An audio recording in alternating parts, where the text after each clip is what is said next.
பிச்சை போடுங்க பிச்சை போடுங்க. போய் வந்து ஏய் நான் ஏன்டா போன கபடி அடி. நான் யாரு யாரு? இந்த நாட்டின் மன்னர். அப்படி இருக்கும்போது நான் ஏன்டா பிச்சை எடுக்கணும்?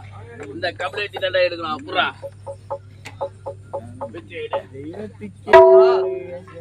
தாயே கேக்கல பிச்சை போடுங்க. சத்த கேக்கல கேக்கல கேக்கல கேக்கல கபடி அடி. அம்மா தாயே எனக்கு பிச்சை போடுங்கம்மா. பிச்சை போடுங்க. வீதி வீதியாக பிச்சை எடுத்து வரமா. நான் செய்த தவறுக்கு எனக்கு இந்த பிறவிலே தண்டனை கிடைத்து விட்டதம்மா. கொடும்பாவி என்றும் பாராமல் நான் திருவோடி ஏந்தி வீதி வீதியாக வருகிறேன் அம்மா. நான் செய்த பாவத்திற்கு பிச்சை எடுக்க எனக்கு பிச்சை போடுங்க. இனி முதற்கொண்டு இந்த நாட்டுக்கே மாமன்னர் தளபதி அறிவர் தான் அம்மா.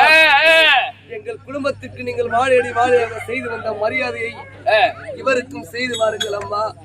அம்மா எடுத்த பணத்தை உங்களிடத்திலே ஒப்படைக்கிறேன்.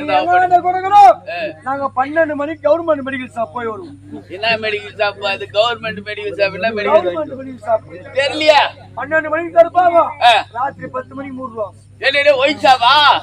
நாளையில இருந்து 24x7 24 மணி நேரம் அந்த கடை ஓபன்லயே இருக்கும். அப்படியே வை போறடா ஆர்டர்.